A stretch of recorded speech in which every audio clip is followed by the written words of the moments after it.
ഉത്തർപ്രദേശിലെ മലയാളികളും തെരഞ്ഞെടുപ്പ് ചൂടിലാണ്. മലയാളികളുടെ അഭിപ്രായങ്ങൾ ന്യൂസ് 18 നിങ്ങളിലേക്ക് എത്തിക്കുന്നു. വാരണാസിയിൽ നിന്ന് ഞങ്ങളുടെ പ്രതിനിധി ജെ സതീഷ് കുമാറിന്റെ റിപ്പോർട്ടിലേക്ക്.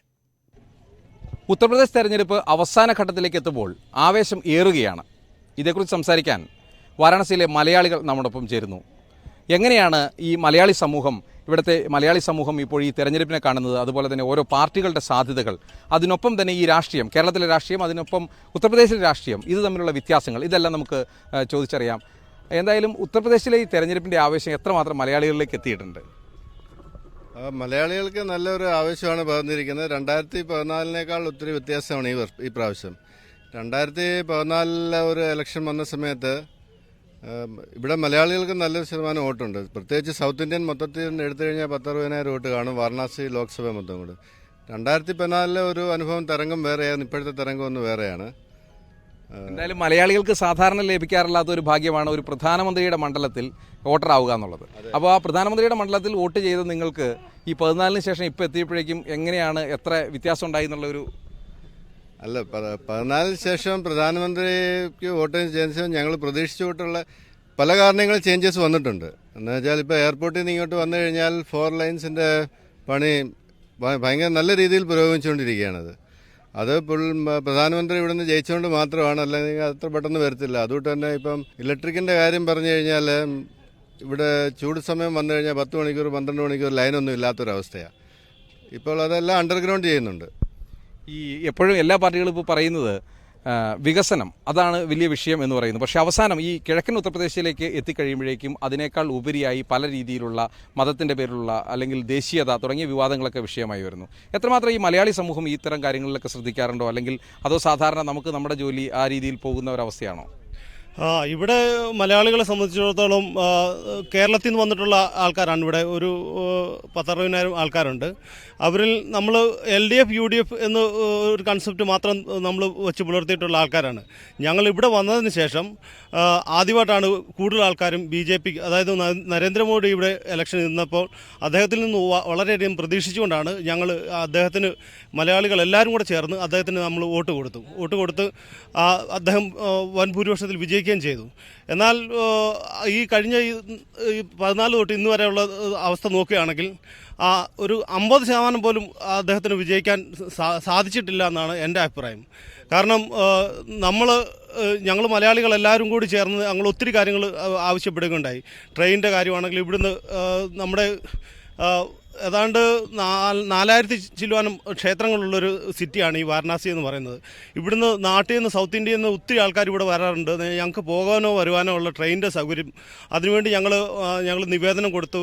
ഞങ്ങൾക്ക് ഒത്തിരി വാഗ്ദാനങ്ങളൊക്കെ ചെയ്തിട്ടുണ്ടായിരുന്നു. പക്ഷേ അതൊന്നും നിറവേറ്റാൻ ഇതുവരെ സാധിച്ചിട്ടില്ല എന്നുള്ളതാണ് യാഥാർത്ഥ്യം. എല്ലാ സ്ഥലത്തും, അതായത് കേരളത്തിന് പുറത്ത് എവിടെ വന്നാലും മറുനാടൻ മലയാളികളുടെ ഏറ്റവും വലിയൊരു പ്രശ്നമാണ് അവരുടെ റെയിൽ യാത്ര, പ്രത്യേകിച്ചും കേരളത്തിലേക്ക് എത്താനുള്ള ഒരു ബുദ്ധിമുട്ട്. ഇത് വാരണാസിയിലും അതിൽ ഒരു മാറ്റവുമില്ല എന്ന് തന്നെയാണ് പറയുന്നത്.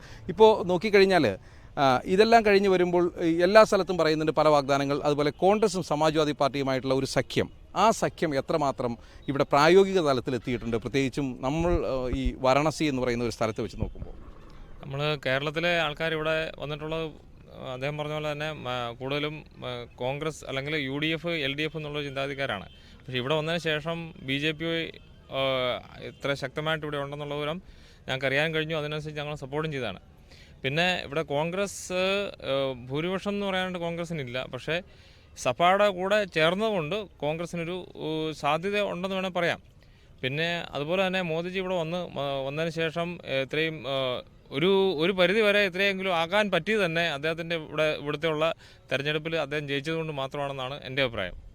ഇപ്പോൾ ഈ മായാവതി ഒരിക്കലും ഈ തെരഞ്ഞെടുപ്പ് കാലത്ത് വലിയ തോതിൽ ചർച്ച ചെയ്യപ്പെടാതെ പോയൊരു വിഷയമാണ് മായാവതി എന്ന് പറയുന്നത്. കാരണം എല്ലാ തെരഞ്ഞെടുപ്പിലും അറിയാവുന്നതാണ്, സമാജ്വാദി പാർട്ടി കഴിഞ്ഞാൽ മായാവതി. കേരളത്തിൽ LDF UDF എന്ന് പറയുന്നത് പോലെ സമാജ്വാദി പാർട്ടിയും മായാവതിയും മാറിയിരുന്ന ഒരു സ്ഥലത്തേക്കാണ് BJP ഇപ്രാവശ്യം കടന്നു വരിക്കുന്നത്. മായാവതി നമുക്ക് പൂർണ്ണമായിട്ട് എഴുത്തള്ളാൻ കഴിയുമോ? മായാവതിക്കൊന്നും ഇവിടെ സീറ്റ് കിട്ടുമെന്ന് എനിക്ക് തോന്നുന്നില്ല. ഇവിടെ കോൺഗ്രസ്സാണ് നിൽക്കുന്നത്. കോൺഗ്രസ് ജയിക്കുള്ളൂ എന്നാണ് എൻ്റെ പ്രതീക്ഷ. ഈ പ്രധാനമന്ത്രിയുടെ മണ്ഡലം എന്ന് പറയുമ്പോൾ വലിയ പ്രതീക്ഷകളുണ്ട്. അതുപോലെ തന്നെ യുവാക്കളാണ് ഏറ്റവും കൂടുതൽ. പ്രധാനമന്ത്രി പറയുന്നത് യുവാക്കൾക്ക് വേണ്ടി ഓരോ പ്രഖ്യാപനങ്ങൾ നടത്തുന്നു, ഡിജിറ്റൽ ഇന്ത്യ അടക്കമുള്ള പദ്ധതികൾ. ഈ പ്രഖ്യാപനങ്ങളും വാഗ്ദാനങ്ങളും അത് നടപ്പിലാകുന്നതുമായിട്ട് എത്രമാത്രം ബന്ധമുണ്ട്? ഒരുപാട് അന്തരമുണ്ട്. നമ്മൾ കൊടുക്കുന്ന അവർ പറയുന്ന വാഗ്ദാനം പ്രാവർത്തികമാകുന്നതിൽ ഒരുപാട് അന്തരങ്ങൾ അവിടെ തന്നെ ഉണ്ട്. ഇപ്പോൾ ഡിമോണസ്റ്റേഷൻ മീൻസ് നോട്ട് നിരോധനം സംബന്ധിച്ച് ഒരുപാട് ബുദ്ധിമുട്ടുകൾ ഇവിടെ ആൾക്കാർ ഫേസ് ചെയ്തിട്ടുണ്ടായിരുന്നു. എന്നാൽ ഇപ്പോൾ അതൊക്കെ കുറഞ്ഞു വരുന്നുണ്ട്. ഈ ദേശീയത അടക്കമുള്ള വിഷയങ്ങൾ ഇപ്പോൾ ചർച്ചയ്ക്ക് വരികയാണ്. അങ്ങനെ ഒരു വിഷയം ചർച്ചയ്ക്ക് വരുമ്പോൾ അത് ഈ തെരഞ്ഞെടുപ്പിൽ സജീവമായിട്ട് ചർച്ച ചെയ്യുന്നുണ്ടോ അതോ മാധ്യമങ്ങളിൽ മാത്രമാണോ ആ ചർച്ച നിലനിൽക്കുന്നത്? ചർച്ച ചെയ്യപ്പെടുന്നുണ്ട്. ഇപ്പോൾ ദേശീയത, ഇപ്പോൾ എന്താണ് ദേശീയത എന്നുള്ളത് മാധ്യമങ്ങളിൽ മാത്രമല്ല സമൂഹത്തിലും ചർച്ച ചെയ്യപ്പെടുന്നുണ്ട്. അതൊക്കെ വോട്ടെടുപ്പിൽ പ്രതിഫലിക്കുമെന്നാണോ പ്രതീക്ഷിക്കുന്നത്? പ്രതിഫലിക്കും. അപ്പോൾ അതുപോലെ തന്നെ പ്രധാനപ്പെട്ട ഒന്നാണ് ഈ നോട്ട് അസാധുവാക്കലുമായി അതുപോലെ സ്ത്രീ സുരക്ഷ അടക്കമുള്ള വിഷയങ്ങൾ. ഏറ്റവും വലിയ ആരോപണം ഈ അഖിലേഷ് സർക്കാരിൻ്റെ കാലത്ത് ഉയർന്നു വന്നത് ഇവിടെ സ്ത്രീകൾ സുരക്ഷിതരല്ല, ഒരു സ്ത്രീകൾക്കും അമ്മമാർക്കും പെങ്ങന്മാർക്കും പുറത്തിറങ്ങാൻ പറ്റില്ല എന്നാണ് പ്രധാനമന്ത്രി നരേന്ദ്രമോദി പറഞ്ഞത്. അത്രയ്ക്ക് ഒരു അരക്ഷിതാവസ്ഥ ഉത്തർപ്രദേശിലുണ്ടോ ഈ കഴിഞ്ഞ 5 വർഷത്തിനിടയിലുണ്ടായിരുന്നോ? 2 വർഷമായിട്ട് ഇപ്പോൾ വാരണാസിയിലുണ്ട്. അത്ര പ്രശ്നങ്ങളൊന്നും ഇതുവരെ നേരിട്ടിട്ടില്ല. പുറത്തിറങ്ങുമ്പോഴൊന്നും ഞങ്ങളിപ്പോൾ സ്റ്റാഫ് നഴ്സാണ്, ഡ്യൂട്ടി കഴിഞ്ഞ് ഒറ്റയ്ക്കൊക്കെ പോകേണ്ട ഒരു അവസരങ്ങളുണ്ട്. പേടിക്കേണ്ടതായിട്ടുള്ള ഒരു അവസ്ഥ ഇതുവരെ തോന്നിയിട്ടില്ല. ഈ കേരളത്തിലെ തെരഞ്ഞെടുപ്പ് എന്തായാലും വളരെ ഒരു ആവേശമുള്ളൊരു സാധനമാണ്. അത്രയും ഒരു ആവേശവുമില്ലാത്ത, ഒരു ജീവനില്ലാത്ത തെരഞ്ഞെടുപ്പാണ്, വോട്ടെടുപ്പാണ് എന്ന് തോന്നുന്നുണ്ട്. ആവേശം എന്നൊക്കെ നമ്മൾ പറയുന്നത് അതൊന്നും ഇല്ലാത്തൊരവസ്ഥയാണെന്ന് തോന്നുന്നുണ്ട് ഇവിടെ കാണുമ്പോൾ. വളരെ ശരിയാണ്. ഇവിടെ നമ്മൾ കേരളത്തിൽ കാണുന്ന പോലെ ഒരു തെരഞ്ഞെടുപ്പ് പ്രചാരണമോ ഒരു വാഹന പ്രചാരണമോ അല്ലെങ്കിൽ അങ്ങനത്തെ ഒരു സംഭവങ്ങളോ ഞങ്ങളിവിടെ കണ്ടിട്ടില്ല. നമുക്ക് തികച്ചും വ്യത്യസ്തമായൊരു അനുഭവമാണ് ഇവിടെ വന്നതിന് ശേഷം ഉണ്ടായിട്ടുള്ളത്. കാരണം നമ്മുടെ നാട്ടിലെ തെരഞ്ഞെടുപ്പ് എന്ന് പറയുമ്പോൾ ഞങ്ങളൊക്കെ ഉണ്ടായിരുന്ന സമയത്ത് ഞങ്ങളൊക്കെ തെരഞ്ഞെടുപ്പിൻ്റെ ഭാഗമായിട്ടൊക്കെ നിന്നിട്ടുള്ള ആൾക്കാരാണ്. അപ്പോൾ നമുക്ക് അറിയാവുന്നതാണ് അവിടുത്തെ തെരഞ്ഞെടുപ്പിൻ്റെ ഒരു ചൂടും ആ ഒരു കുട്ടിക്കലാശത്തിൻ്റെ ഒരു രസവും അങ്ങനത്തെ കുറേ പരിപാടികൾ. പക്ഷേ ഇവിടെ അങ്ങനത്തെ ഒരു സംഭവം ഇവിടെ കാണാനായിട്ട് സാധിച്ചിട്ടില്ല ഇതുവരെ. ഇതിന് മുമ്പുണ്ടായിരുന്ന പഞ്ചായത്ത് ഇലക്ഷനിലോ ലോക്സഭയിലോ ഒന്നും ഞങ്ങൾ അങ്ങനെ കണ്ടിട്ടില്ല എന്നാണ് എനിക്ക് പറയാം. എന്തായാലും ഇപ്പോൾ ഇനിയിപ്പോൾ 2 ഘട്ടം കൂടി അല്ലെങ്കിൽ തെരഞ്ഞെടുപ്പ് അവസാന ഘട്ടത്തിലേക്ക് നീങ്ങുകയാണ്. അങ്ങനെ ഒരു സമയത്ത് ഉത്തർപ്രദേശിൽ ഒരു വ്യക്തമായ ഭൂരിപക്ഷം ഇല്ലാത്തൊരവസ്ഥയിലേക്ക് എത്തുമോ, അല്ലെങ്കിൽ മലയാളികൾ ഈ ഉത്തർപ്രദേശിൽ ആര് ഭരിക്കുമെന്നുള്ള ശരിക്കും ഒരു ആശങ്കയോ അങ്ങനെ എന്തെങ്കിലും ഒരു ചിത്രമോ ഉണ്ടോ മലയാളികൾ? കഴിഞ്ഞ തെരഞ്ഞെടുപ്പിലെ പോലെ BJPക്ക് ഒരു ശക്തമായ മുൻതൂക്കമോ ഭൂരിപക്ഷമോ ഒന്നും കിട്ടത്തില്ല. കാര്യം കറൻസിയുടെ പിൻവലിക്കൽ തന്നെ ഇവിടെ സാധാരണ ജനത്തെ ശരിക്കും ബാധിച്ചിട്ടുണ്ട്.